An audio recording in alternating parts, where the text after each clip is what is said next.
You make it sound like it's Philly.500 beating up on Mark Holmes. Poor guy.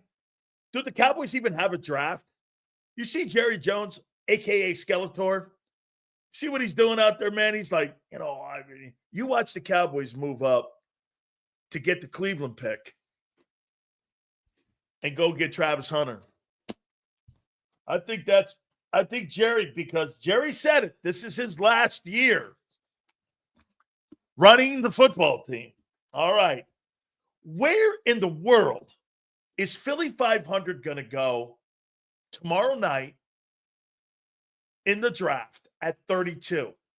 I'm going to propose the same thing that I did to him when we get him on here in a second here. Do you think they move up?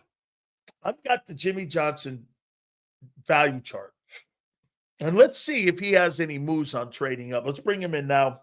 Our great friend. I couldn't wait to get him on either. Here he is, the champ.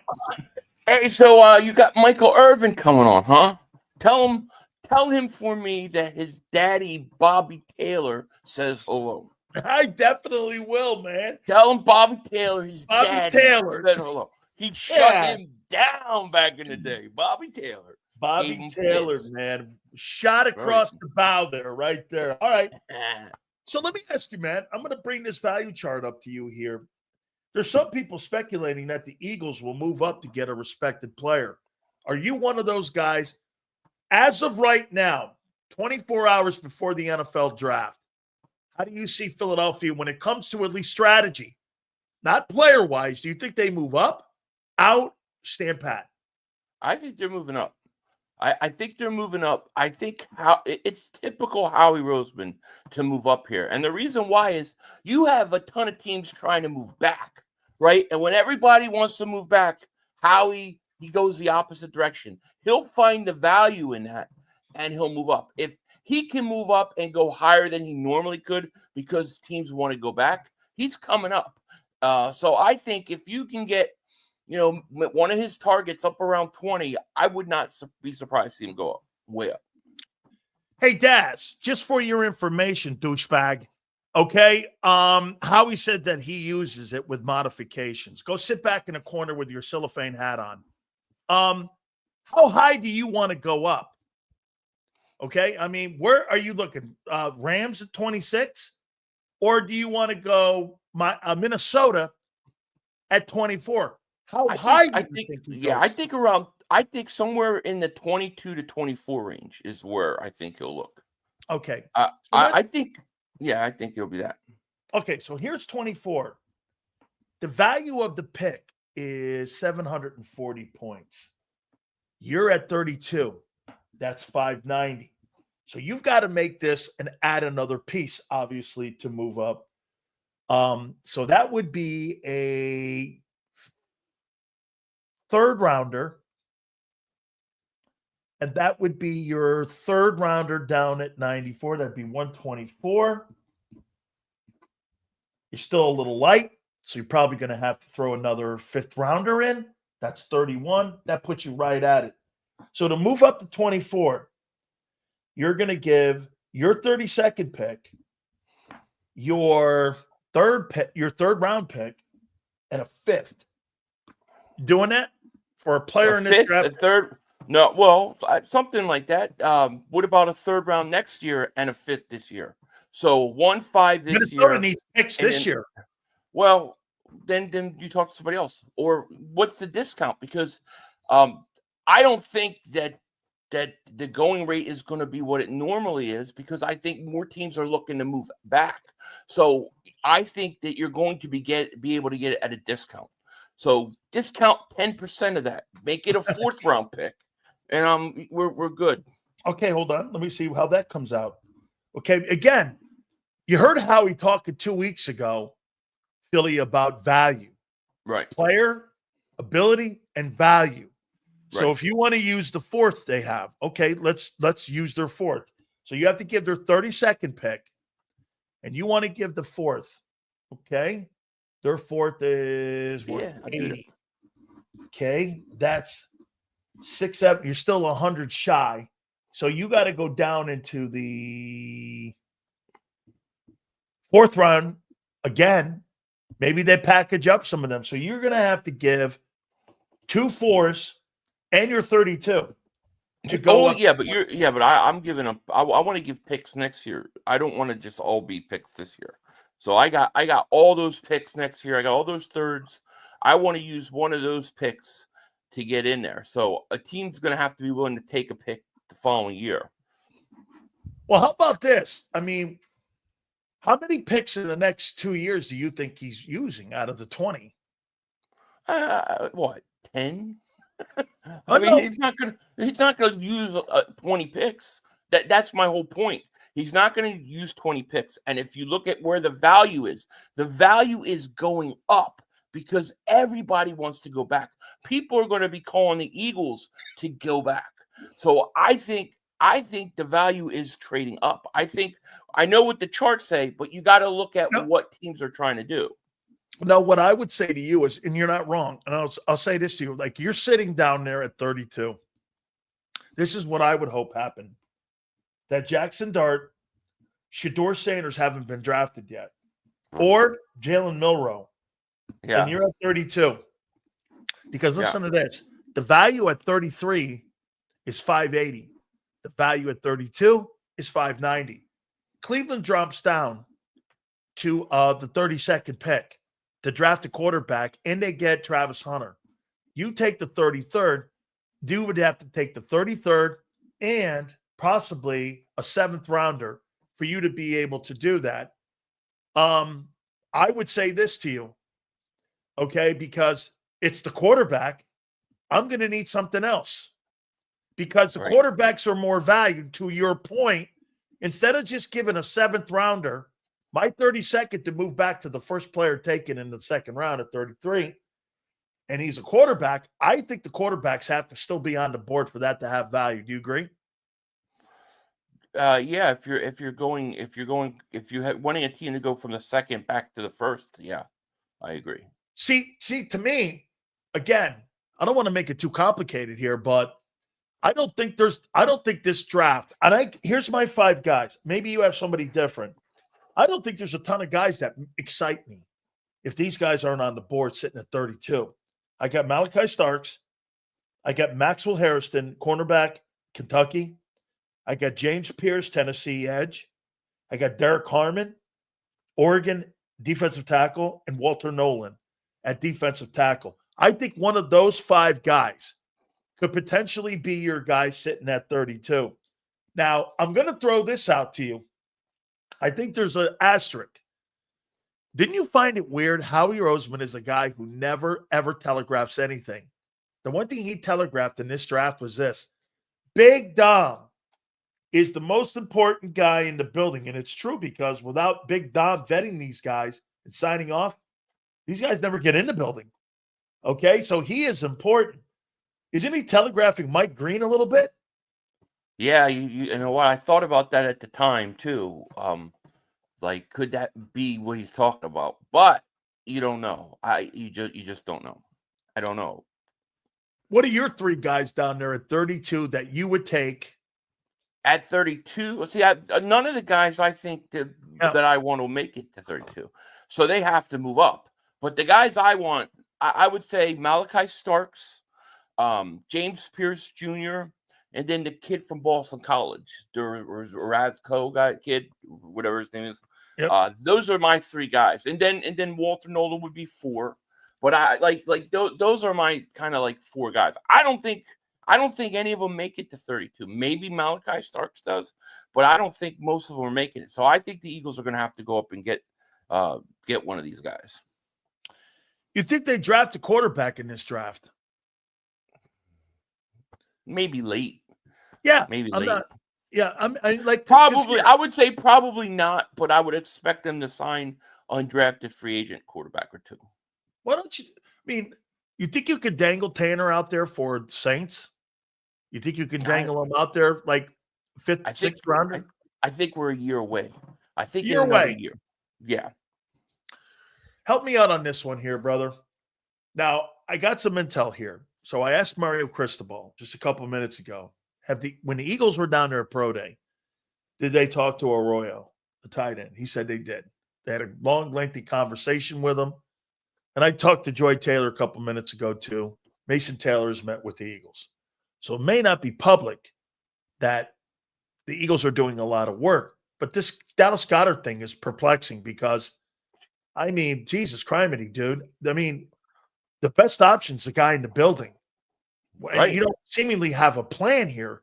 I mean, where are you on this thing with Goddard?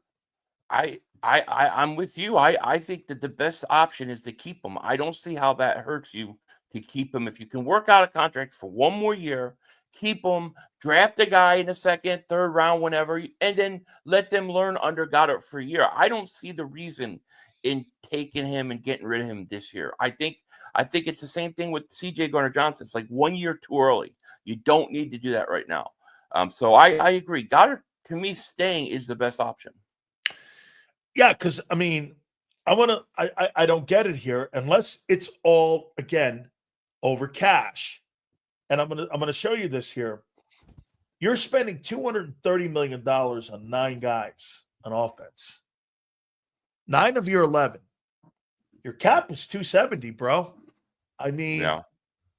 you know, and it's funny. I did an exercise yesterday. Do you know from the 2020 draft to the 2022 draft, 3 drafts, there won't be one guy on that who was drafted on defense that got to a second contract.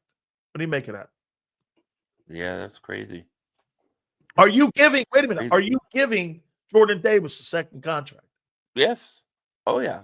I'm giving it to him. So I'm giving it to him. You're going to pay him $18 million. No, I'm not paying him $18 million. That's the number. $18 million.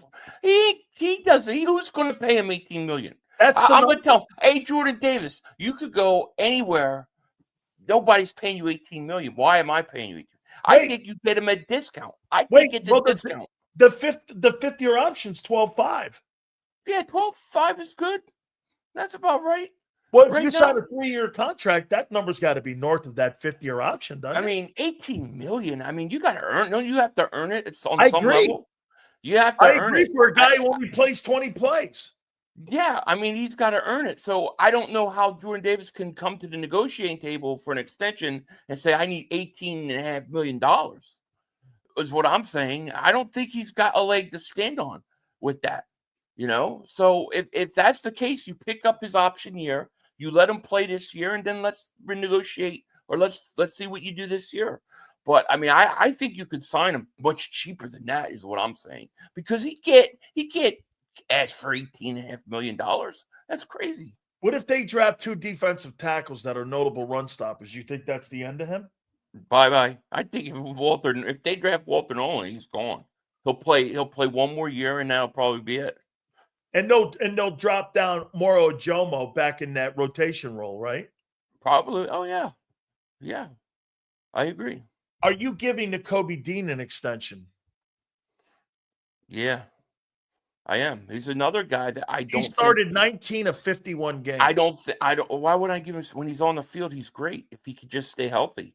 He was the Carson Wentz of this past offseason. He didn't need him to win a Super Bowl. It worked out that way, yeah. But still, when he played, I mean, he was playing at a Pro Bowl level. I thought the games he played, he was a real tone setter early in games.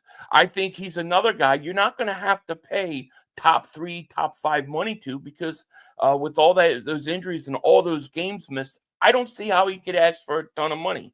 It's just me. I love you, man, the way that you went, because he's an Eagle. You know, he's going to give you that hometown discount. These agents are going to go, hey, you just gave a guy $17 million, and the guy was pretty good himself, that he's not going to command at least $12 to $13 million. I'm not saying you don't pay him something, but you know, look, you ain't going to sit there with me and tell me, hey, I need all this money. I want I'm Jordan Davis. I pay 20 snaps a game. I want $18 million. What? No, nobody's going to pay that, just like Nakobe Dean. So to me, if I'm Nakobe Dean, maybe you sign him to a short term. Maybe you just give him a 1-year extension. I don't know, but I'm not losing these guys. I gotta keep these guys if I can. Yeah, but Philly, I had a good spirited conversation yesterday with Xander. Their mentality is, name me one guy that's on the current roster right now that has received a second contract. They don't believe in that. You let two guys roll out. You let two guys roll out the window. What? You mean defensively? Yeah. Reed? Okay. Defensively, yeah, I have to think about that. I mean, everybody's so young now, but if you look at the guys they had a few Milton years Williams ago, was 25. Milton Williams was 25 to let him roll out. Yeah, but to me, that's why Jordan Davis stays. To me, if you don't want Jordan Davis, you're not letting Milton Williams out the door. Milton Williams is better. Well, then why would I have not signed Milton Williams? Because they didn't want to pay the 26. Yeah, I don't know. I mean, I think that what that signified to me was that they didn't give up on Jordan Davis. That's how I perceived it. How about this one here? Do you realize that Bryce Huff makes $1.5 million more than what Josh Sweat got in Arizona? Yeah, that's the one thing that's killing us right now. This Bryce Huff thing kills us, man. It really does. Don't you agree? If Bryce Huff is not on that payroll, they probably keep Josh Sweat. Yeah, maybe, or C.J. Gardner-Johnson, for that matter. But he's gone. I do not think he'll be an Eagle when the season starts. So who do you have them? You have them moving up for who?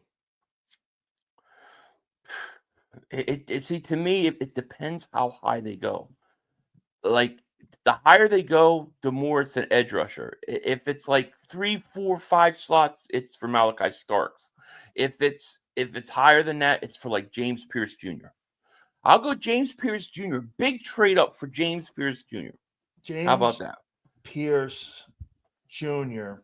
Would you ever move up to Tyler Warren? If he got past 16, I'd start calling. I think you're right. I think if he's between, because you remember this, can you imagine if they would have turned around? Now, look, I get it. You're right. Q turned out to be exceptional. Who would you rather have? Brock Bowers or Quinyon Mitchell? I'd rather have that guy in the Raiders because I think he's the best tight end in the league. Yeah, he's really freaking good. He is good. Can you imagine him in that offense for the next 5 years on a rookie deal? Yeah, I know. But there's no way Warren, right? I mean, everything I see, he's going to the Jets, which means he's going to suck. His career's over. He goes to the Jets, it's over. Forget it. It's over. Hey, Jets drafting a tight end in the round 1 is something they've done a lot. And they've all Colston Loveland is down there at 26.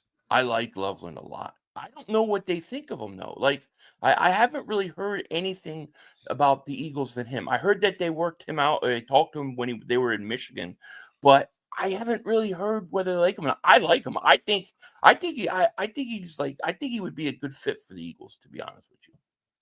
So what are you doing for the draft tomorrow? I'm streaming it. I'll be right here, sitting my butt right on this chair, streaming and yelling at the TV, laughing at Dallas when they blow up, when they blow it. We're going to be screaming it. What about the Cowboys? What about the Cowboys wanting to trade up to get Travis Hunter?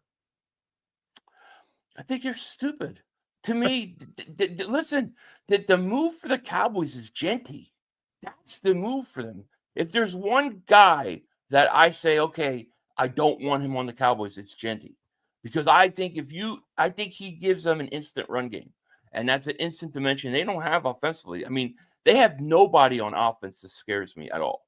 Now you add him to the piece. I think that would be the worst case scenario is if they added him. So they could go after Hunter. That doesn't bother me. What is he going to play, corner or receiver? He's not playing both. He's not. So he's going to play corner.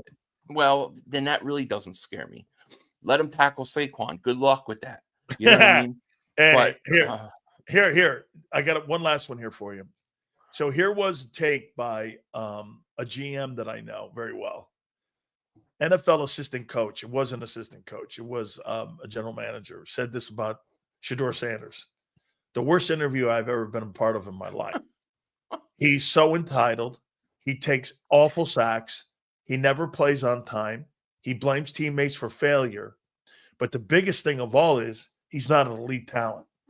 You think that guy gets drafted in the first round, or do you think that guy falls out of the first I round. don't know what to think of the whole thing. I mean, I don't remember a guy where I do it was think like, there's a lot of shit being talked on him. yeah, I mean, I just don't remember another player coming out of the draft that's like supposed to go top 5, and then all of a sudden we're talking about him going from top 5 to not even in the first round.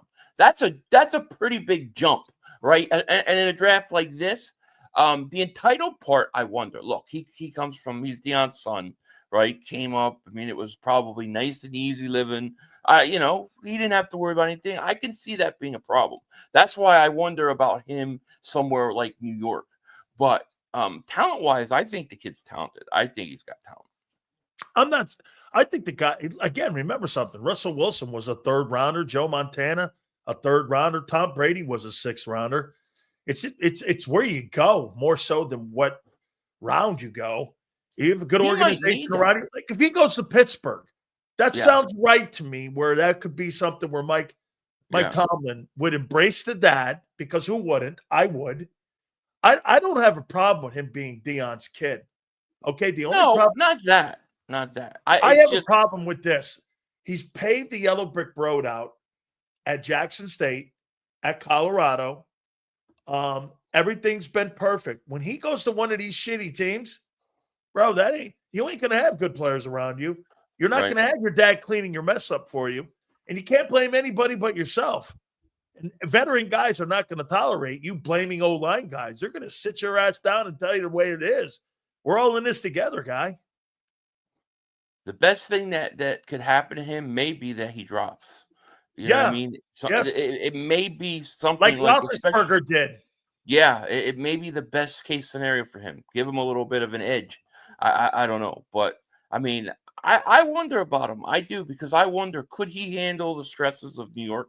Like when they start losing and losing, which they're going to keep doing because they stink.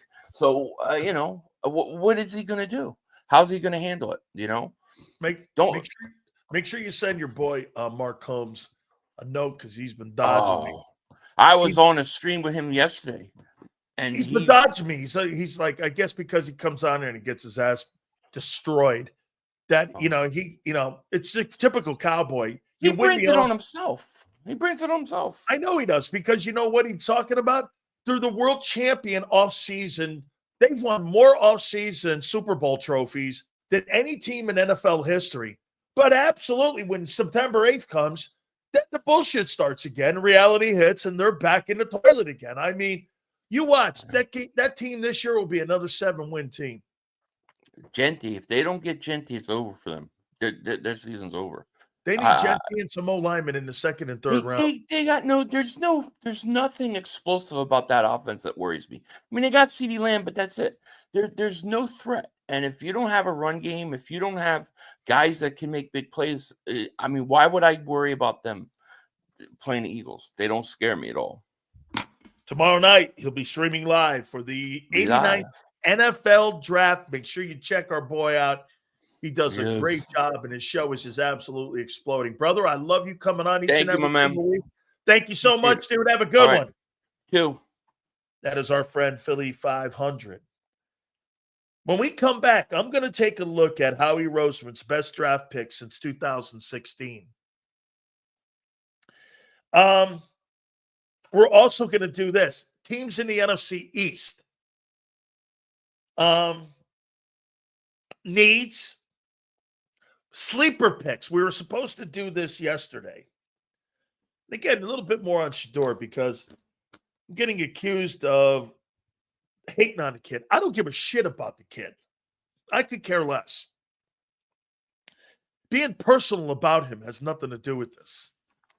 I'm looking completely at football here. What have been Howie Roseman's best draft picks since 2016? We're going to do that next here. Don't forget my great friends at Morgan & Morgan. By the way, I got some great news for you. A billionaire is going to start doing a weekly segment here on this program. You see the commercials everywhere, John Morgan. John's going to start next week doing a weekly sports segment right here on this program. Now, some of you may not like the politics. He goes on Chris Cuomo all the time, too. So there's 2 shows he's doing. Chris Cuomo and mine. Okay, so we're pretty glad that we're able to do that. And John's a fixture now in the program. That'll be starting each and every single week.